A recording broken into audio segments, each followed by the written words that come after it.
do you believe by definition that the entrepreneurial activity will result in exploitation and will result in the concentration of one person benefiting from the other? This is where I disagree.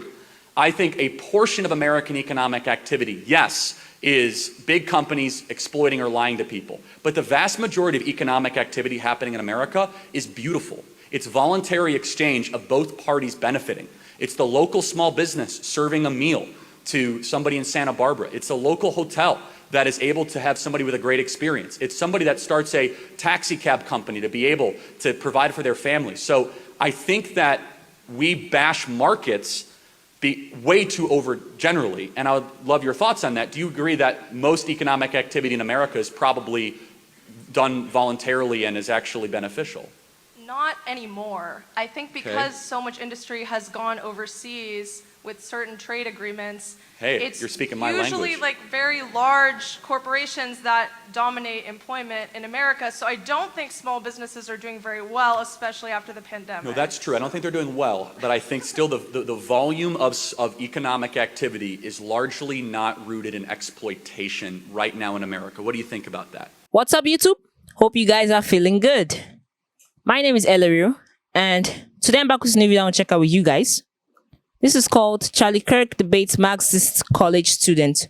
Full clip. You know how it goes, guys. We talk less and we react more. Let's check this out. Hello. Hi. Mr. Kirk. I am welcoming Booze as saying I am a Marxist. I'm very left-leaning, but I'm here to find some common ground with you. Your critiques of the monopolistic tendencies of multinational corporations align very closely with my beliefs as viewing the world through a class lens as being the major axis of inequality in this country. Yep. My question is, as a member, a leader of a conservative organization that really condemns large government, how do you address this ever-growing power and these monopolistic tendencies without using the federal government and big government? I just would love to know how you propose to. That's a good-spirited question. You have read your Marx. Good for you, because some people say they're Marxists and they haven't. So look, I think the Marxists are wrong on a lot. We could talk about that in a second. But the Marxists, their fascination with class is not wrong. And there is a place where class warfare is legitimate and ugly and cruel, and that powerful people are trying to stomp on people that don't have as much as they have. Do I think it's as plain and simple as Marx and Engels put out? No, obviously, that's not my position. But I do think that a bipartisan diagnosis of kind of class issues is something that's very interesting. I'd be curious to get your thoughts as a Marxist of why we talk about race all the time, because that will tell me what kind of Marxist you are, but not right now. So to answer your question, the answer needs to be to try to pursue market-based solutions. Not be afraid to use the government to break up big monopolies like Google. Not be afraid to use antitrust authority. However, understand that sometimes more regulation can actually be a boon and a gift to those mega corporations. For example, when Facebook goes and they says, hey, we want more regulation for data privacy. No, they don't. They want regulation that only they can afford, so the next social media company like Rumble is not able to pay the same that they're able to pay for that sort of data hosting, lawyer fees, and all that sort of stuff. So look, I think we can both agree, though, crony capitalism or cronyism is awful and wrong, and that entrepreneurial, bottom-up focused solutions is a beautiful thing. Where we will disagree, though, is that if you are a Marxist, and you seem too sweet to be a Marxist, so I'll put that aside, but do you believe by definition that the entrepreneurial activity will result in exploitation and will result in the concentration of one person benefiting from the other? This is where I disagree. I think a portion of American economic activity, yes, is big companies exploiting or lying to people. But the vast majority of economic activity happening in America is beautiful. It's voluntary exchange of both parties benefiting. It's the local small business serving a meal to somebody in Santa Barbara. It's a local hotel that is able to have somebody with a great experience. It's somebody that starts a taxi cab company to be able to provide for their family. So I think that we bash markets way too over generally, and I would love your thoughts on that. Do you agree that most economic activity in America is probably done voluntarily and is actually beneficial? Not anymore. I think because so much industry has gone overseas with certain trade agreements. Hey, It's you're speaking my usually language. like very large corporations that dominate employment in America. So I don't think small businesses are doing very well, especially after the pandemic. No, that's true. I don't think they're doing well, but I think still the volume of economic activity is largely not rooted in exploitation right now in America. What do you think about that? I agree to disagree. Okay, got it. So think about that, because I do think that exploitation happens, but largely I think that there still is this amazing foundation of goodness in our markets, of most people that are not trying to game somebody but instead offer a service, and most people that are willing to trade their value, their time for that other service. And I don't want to lose that. And the Marxists, in its most pure sense, at the eradication of private property, we would lose that. So let me just ask, can we agree on one thing as we close this question out? Break up Google, yes? Definitely. All right, we got an agreement. Thanks for being here. Okay, first off, I like how cordial they were. I mean, it was more like a conversation between friends, not a full-blown argument. She was quite reserved about her beliefs. She wasn't trying to force them on Charlie, and Charlie wasn't trying to force his on her. They were trying to come to a level ground, a mutual agreement.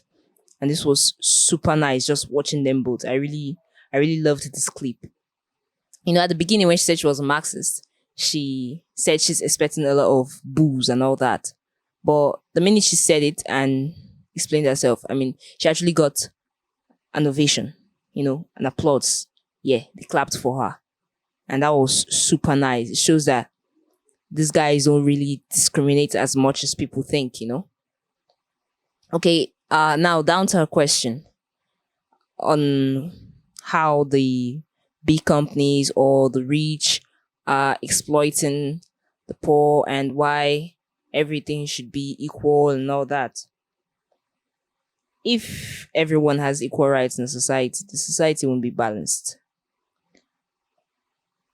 Truth is, we humans are naturally greedy.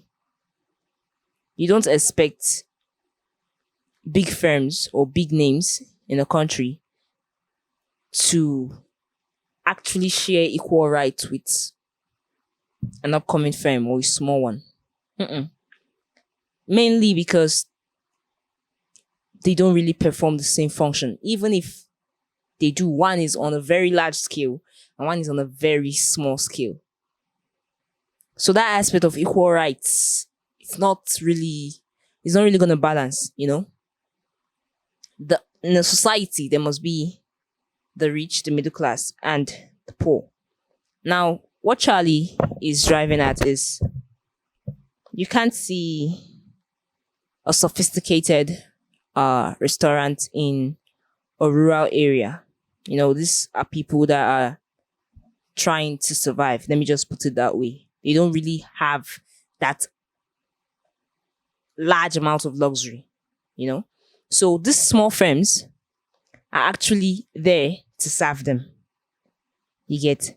These small firms are there to serve them. And if those ones aren't there, then those guys are not actually going to have anything to live on, They won't have any way to transact the business and all that because they can't really measure up to those big firms. And the lady was, especially after the pandemic, these big firms don't really help out the small firms and all that. And Charlie said, yes, he actually agrees with that. But the thing is, in society, there are still some others who actually have, give that helping hand to the small firms. It's just like having a big firm in the big city, and then you notice that this area, what you have there is not getting to these ones. And, if you carry that same amount of luxury there, they might not really be able to afford it. You measure out an outlet, a small outlet for them. This is basically what Charlie was trying to relate. It's necessary. It's actually kind of necessary. Although human beings will still be human beings. There's still a level of discrimination. People abuse power and all that.